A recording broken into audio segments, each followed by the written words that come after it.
میں آپ کی سلامتی چاہتا ہوں۔ میں خداوند کا خادم قمر سیمیل آج آپ کے ساتھ موجود ہوں۔ میں یہاں پر بالاکوٹ کے ایک خوبصورت گاؤں میں موجود ہوں۔ یہ وہ گاؤں ہے جو جنگلات سے بھرا ہوا ہے۔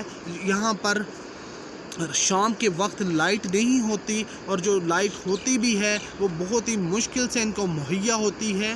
یہاں پر بہت مشکل حالات ہیں، لیکن خداوند یسوع المسیح نے کہا جب تمہیں قوت کا لباس مل جائے تو زمین کی انتہا تک جا کر قوموں کو اس کا شاگرد بنانا، اور انہیں باپ، بیٹے اور روح القدس کے نام سے بپتسمہ دینا۔ عزیزو، خداوند یسوع المسیح کے آسمان پر جانے کے بعد یہ پہلی انجیل کی منادی تھی جو بزرگ پطرس نے لوگوں سے کی کہ توبہ کرو اور بپتسمہ لو، کیونکہ آسمان کی بادشاہی نزدیک ہے، اور کوئی بھی بپتسمہ لیے بغیر خداوند یسوع المسیح تک رسائی حاصل نہیں کر سکتا، اس کی بادشاہی میں داخل نہیں ہو سکتا۔ کوئی بھی نہیں خداوند یسوع کے بغیر باپ تک پہنچ سکتا۔ اس لیے میرے عزیزو، ہمیں کمفرٹ زون سے نکل کر، اپنے چرچز سے نکل کر، اپنے ایریوں سے نکل کر، آسان جگہوں سے نکل کر ان جگہوں پر جا کر خداوند کے کلام کی منادی سنانی ہے، خداوند کے انجیل کی منادی دینی ہے، لوگوں کو، روحوں کو بچانا ہے، ڈسائپلز بنانا ہے۔ جہاں کوئی نہیں جاتا، جہاں لوگ جاتے ہوئے کتراتے ہیں، کیونکہ وہاں پر وہ آرام نہیں ملتا، وہ تسلی نہیں ملتی، وہاں ہمارے پیٹ کے معاملات حل نہیں ہوتے، جہاں ہمارے پاکٹس کے معاملات حل نہیں ہوتے، ہم نے وہاں جا کر خداوند کے کلام کی منادی دینی ہے۔ ہم نے ان لوگوں تک جا کے کلام کی منادی دینی ہے جہاں تک خداوند کے کلام کی خوشخبری نہیں پہنچ رہی، کیونکہ خداوند یسوع المسیح نے کہا کہ جب تمہیں قوت کا لباس مل جائے اور جب تم روح القدس سے بھر جاؤ تو تم زمین کی انتہا تک جا کر اس کے کلام کی منادی کر دینا۔ اعمال 2 باب اس کی 38 سے 39 آیات مقدس میں یہ پہلا انجیل کی خوشخبری تھی، یہ پہلا لیکچر تھا جو مقدس پطرس نے لوگوں سے کیا۔ اس لیکچر کے بعد 3000 کے قریب لوگ خداوند یسوع المسیح میں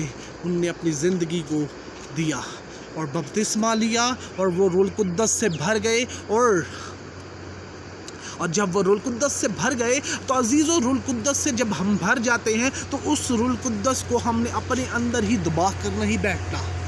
اس روح القدس کو ہم نے اپنے گھروں تک، اپنے چرچز تک محدود نہیں کرنا، بلکہ عزیزو، روح القدس خداوند یسوع المسیح کی گواہی کے لیے آپ کو تیار کرتا ہے۔ اور جو بپتسمہ ہوتا ہے اس کا مطلب ہے مسیحیت میں شامل ہونے کی اناؤنسمنٹ۔ بپتسمہ اصل میں عزیزو کیا ہے؟ بپتسمہ اصل میں نئی زندگی ہے۔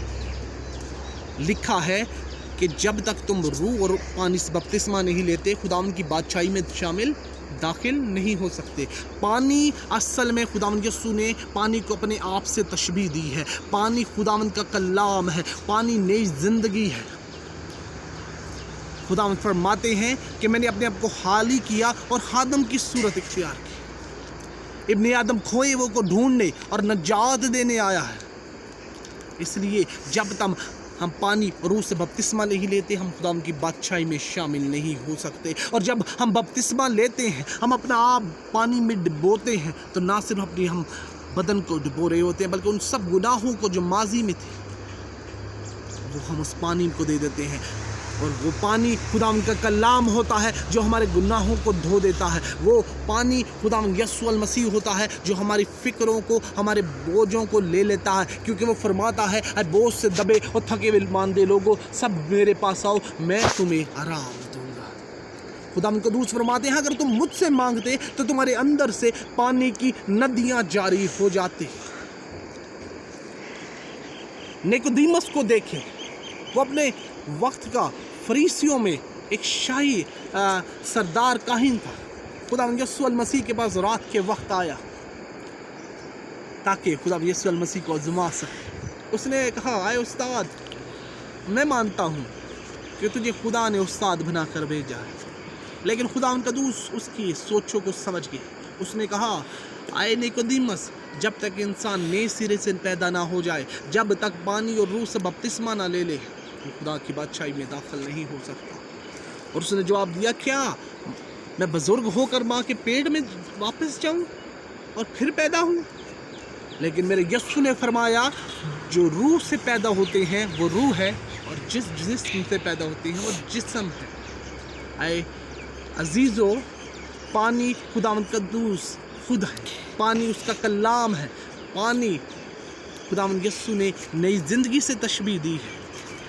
سامری کی اس عورت کو دیکھیں، خداوند قدوس اس کنویں پہ موجود تھے، اور وہاں پر ایک عورت آئی، اس نے کہا، اے خداوند یسوع المسیح نے اس سے کہا کہ مجھے پانی پینے کو دے۔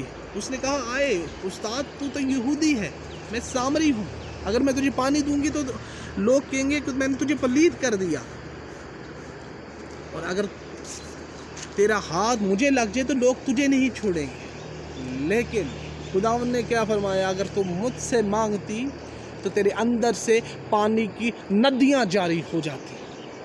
میرے عزیزو، میرا خداوند جب دیتا ہے تو اب کے اندر سے ندیاں جاری ہو جاتی ہیں، روح القدس کی ندیاں جاری ہو جاتی ہیں، وہ روح القدس آپ کو انعام میں دیتا ہے۔ جتنوں نے اسے قبول کیا، اس نے انہیں اپنا فرزند ہونے کا حق بخشا۔ ہم شاہی کہنوں کا فرقہ ہے، اس نے ہمیں باپ یعنی ابا ہونے کا حق دیا۔ ہمیں اپنی ویلیو کا ہی نہیں پتا، ہم زمین کی چھوٹی چھوٹی چیزوں کے پیچھے بھاگ رہے ہیں۔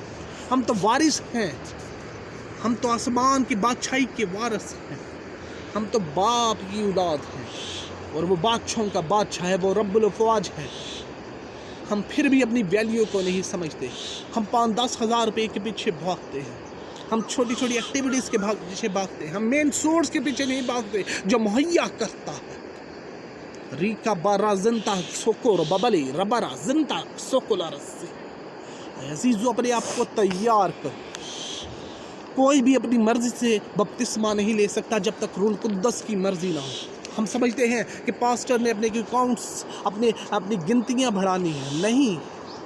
فلپس کو خداوند نے فرشتے کے ذریعے کہا، جا اس حبشی فوجا کے پاس جا جو رتھوں میں جنگل کے راستے میں جا رہا ہے، اس کے پیچھے ہو لے۔ رتھ اس وقت کہا جاتا تھا کہ بہت سپیڈ میں چلتے تھے، اور فلپس ان رتھوں کے پیچھے ہو لیا، اور وہ یسایہ کی معرفت پڑھ رہا تھا۔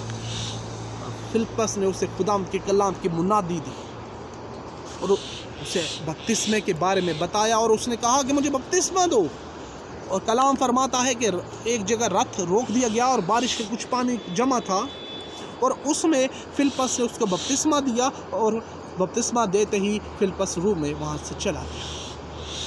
عزیزو، اس کا مطلب ہے نہ تو حبشی فوجا کی مرضی تھی، نہ فلپس کی مرضی تھی، یہ روح القدس کی مرضی تھی۔ اس لیے اپنے ذہنوں کو بدلیں۔ جب خداوند آپ کو گائیڈ کر رہا ہوتا ہے، آپ کے دلوں میں ڈال رہا ہوتا ہے کہ بپتسمہ آپ نے لینا ہے، تو یہ آپ کی کالنگ ہوتی ہے۔ اس کالنگ کو ریسیو کریں، اس کو سنیں، تاکہ آپ کی زندگی میں خداوند کا نام عزت اور جلال پائے۔ مسیح یسوع کے نام سے مانگتا اور پا لیتا ہوں، آمین۔